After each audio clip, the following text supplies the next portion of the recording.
Revelation chapter 11 and 18, and it reads, "And the nations were angry, thy wrath is come, and the time of the dead, that they should be judged, and that thou shouldst give reward unto thy servants the prophets, and to the saints, and to them that fear the name, small and great, and shouldst destroy them which destroyed the earth."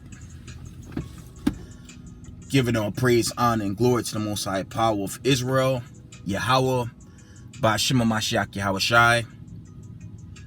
Double honors to mighty men, the elders, and the apostles in the community, waking up the lost sheep of the house of Israel in these last days. Peace and blessings to everyone doing this truth and humbleness, sincerity.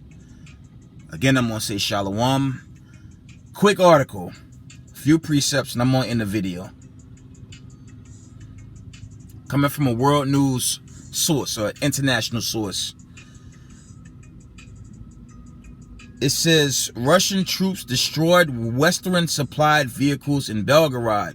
Okay. Russian troops destroyed Western supplied videos in Belgorod region, Slovakia. And again, I'm going to tell y'all, follow Redacted and Stephen Gardner. Okay. And you got a lot of Israelite brothers putting this truth out too on their channels as well. It went viral last night. Yo, check it. Ukrainians entered into a Russian city, right? And they took out some civilians. And shortly after, the Russians, they destroyed the troops that was involved.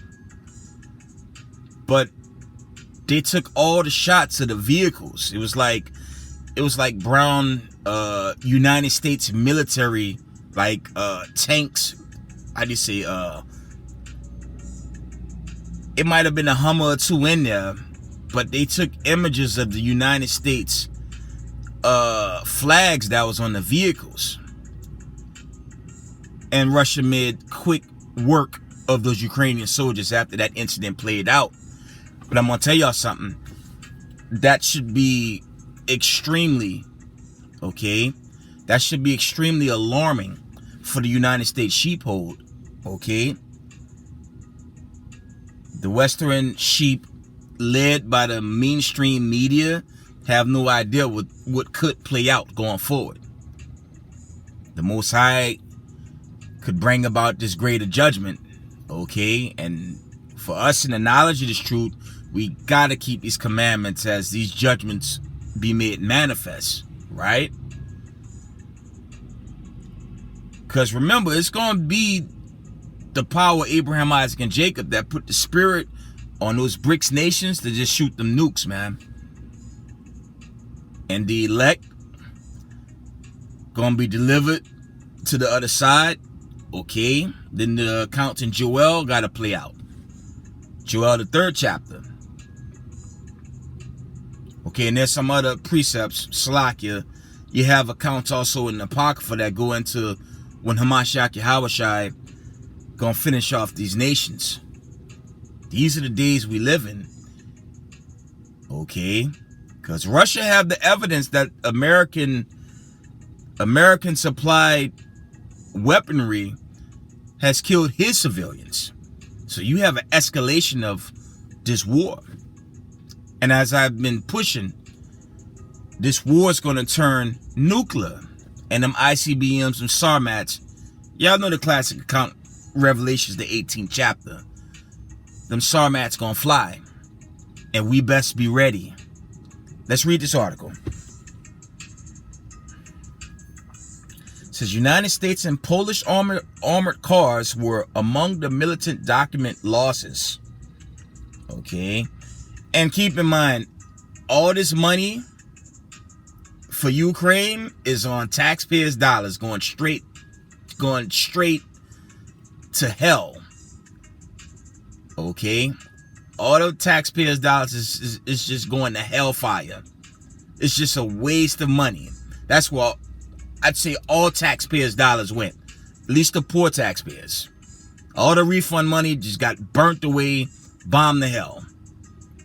And this war is going to escalate. But let's read.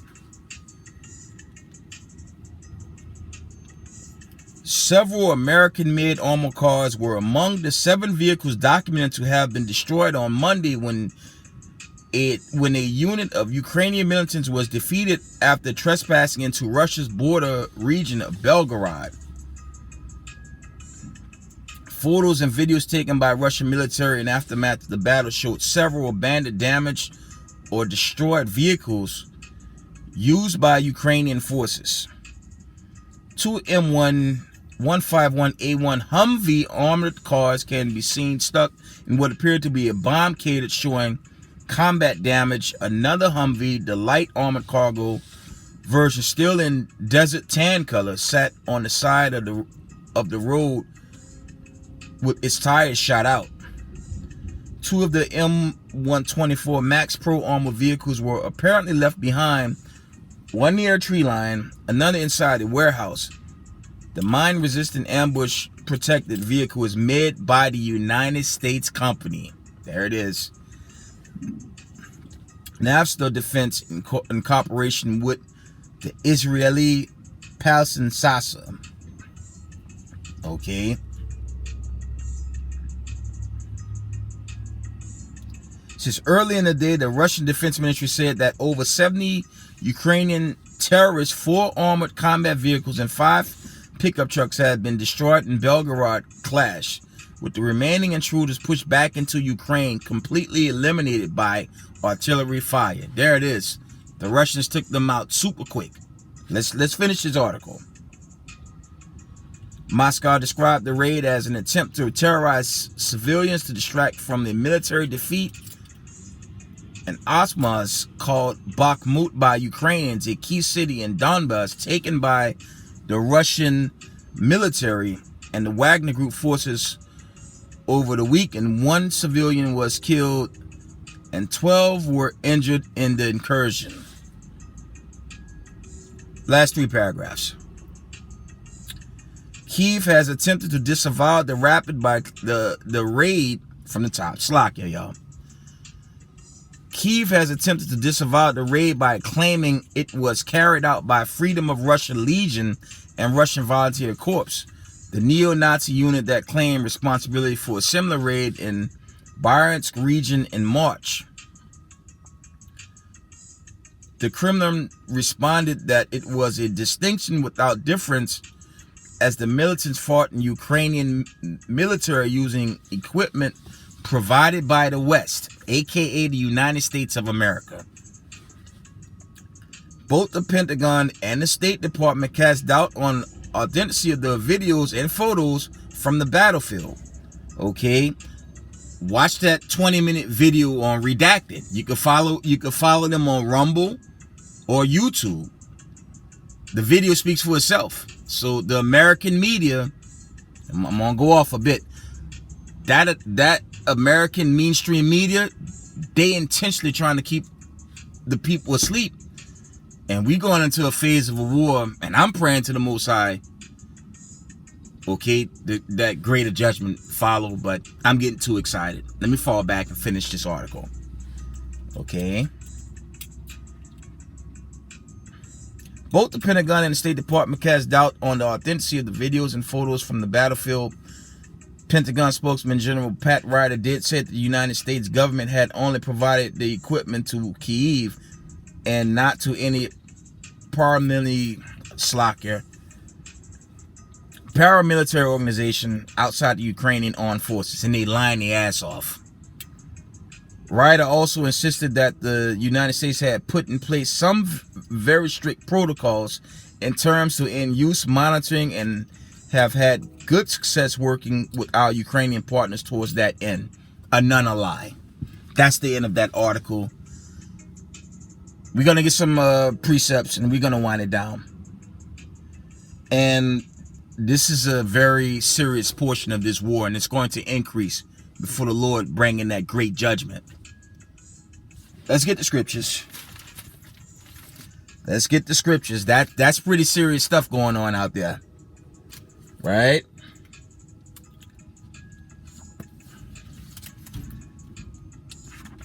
Let's get Slovakia. Let's get Isaiah. Yeah, it's getting very, very serious, family. And Israel, keep the commandments. Y'all have to keep these commandments as, you know, this war continues to progress. Okay? Let's read Romans. No, not Romans. Isaiah.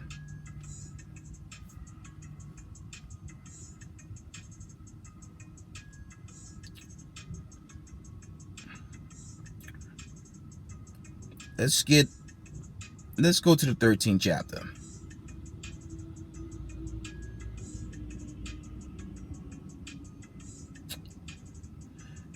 And these are the times we're living. We're going to get to the point. Isaiah 13:11. And I will punish the world for their evil and the wicked for their iniquity. And I will cause the arrogancy of the proud to cease and will lay low the haughtiness of the terrible. Because reviewing that article, the United States media is trying to pretend that they're not behind funding Ukrainian rebel groups, okay, to cause destruction against Russia.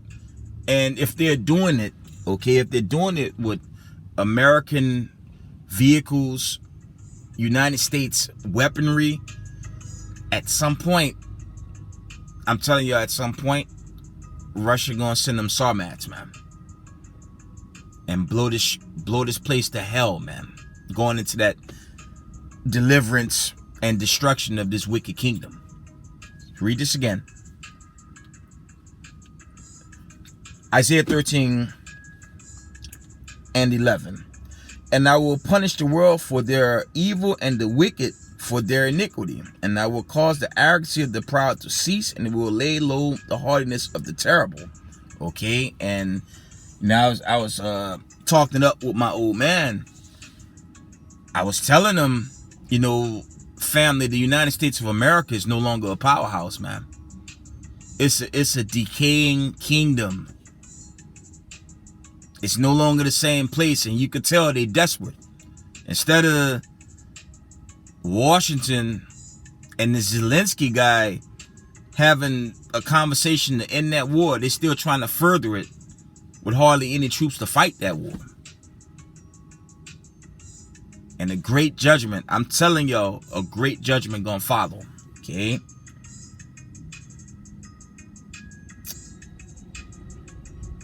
Let's read. We're gonna get to the end game here. Isaiah 13:19. Nah, 18. Isaiah 13:18. Their bows also shall dash the young men to pieces, and they shall have no pity on the fruit of the womb. Their eyes shall not spare children. This going into, that's really dealing with these warlike conditions, but that's also going into this greater destruction that's going to play out. Because when these ICBMs land, ain't nobody being spared except the elect. And if you're not of the elect, you're going to turn to dust. Let's read that again. Isaiah 13:18. Their bows also shall dash the young men to pieces, and they shall have no pity of the fruit of the womb. Their eyes shall not spare children. Yeah, because when them walls of fire come through, people are going to be turned dust, okay, to pure ashes in seconds. You can't sleep on this warning sign. And these warning signs going to only increase until that great judgment come. Okay? Verse 19. And Babylon, the glory of kingdoms, the beauty of the Chaldees excellently shall be as when God overthrew Sodom and Gomorrah. Okay? And America is emphatically modern day Sodom and Gomorrah, and it's going to be burnt to hellfire. And for the 12 tribes of Israel, keep the commandments. We gotta repent and keep the commandments. Before I end this video, all the elders and apostles out there, we got to stay in line and not fight each other. I saw some disturbing videos, okay, and y'all know where I'm going. I'm originally out of House of Israel. I did a season with House of David. I'm 8+ years. I set up a camp in Spring Valley, but I'll be honest, sometimes I can't get my crew to just come, how do you say, fluently so I can have live camp videos. But to my point, okay, we cannot be fighting each other at camp. It's a general disclaimer. I saw the video. That was very disturbing. And I just hope all the elders and apostles throughout the community, all the camp leaders, just work that out. Stay humble in the spirit, okay, Israel. But I'm gonna take it here. All you newbies in these camps, man, let me tell y'all something. And I'm talking from experience. Everybody in your camp won't be your friend, man. Okay? And saying that, you got to control that temper. You got to control that temper when dealing with fellow camp members or leaders. And if it's another camp, you still gotta you gotta be humble towards a brother, even if the brother wronged you. And I've done videos on that. I've done plenty of videos. You go to my YouTube videos, I have a couple going into, do you love your fellow Hebrew Israelite? Listen, if a brother coming off incorrect, just keep him in prayer and keep moving. If brothers taunt you and they Israel, stay humble, okay, and just keep it moving. Don't be a weakling. I was about to say something else. Don't be a weakling and get emotional. And then, you know, what I saw in the video, y'all know I'm going with those camps, but I'm talking to all of us as a whole. Just keep bidding the marriage, okay? And I would imagine the elders of those congregations, they're going to deal with that condition. And I just hope there's peace at the end of it. Because we got racism, white supremacy tailing us, okay? Your damn CAA, SPLC, Canary Mission, ADL. We got them demons chasing us every day, looking to make the least case against us, right? Vocab Malone and his cronies. We got them chasing us down all the time for the least wrong, okay? So we don't want to be fighting each other at a camp, choking each other out, okay? We don't need that. Because, to the point, deliverance time is close. So I pray the elders get it right. And I love all my camps, man. Okay, historically, I stood ground with GMS, and, you know, shout out to the elders and apostles, GMS, AOC, HOI, the elders and apostles of House of David, Young Prince Naquan, okay, the young mighty king from Sakari, Guerrilla Hebrew. Y'all just do what y'all do, man. Y'all just do what y'all gotta do. I mean, and it wasn't, you know, it wasn't none of those camps. But I'm just saying generally, we can't fight like that. And don't do that. That's a bad look. That was very embarrassing for the Israelite community. But, you know, the Most High gonna deal with who's who come Judgment Day. That's Ezekiel the 20th chapter. I believe that's 20 through like 38. Just stay humble, brothers. Okay? But with that, I want to give all praise, honor, and glory to the Most High Power of Israel, Yahweh, Ba'Shem HaMashiach Yahweh Shai. Double honors to mighty men, the elders, and the apostles in the community, waking up the lost sheep, the house of Israel in these last days. Peace and blessings to everyone doing this truth and humbleness, sincerity. Israel, I love y'all. we got next. Shalom.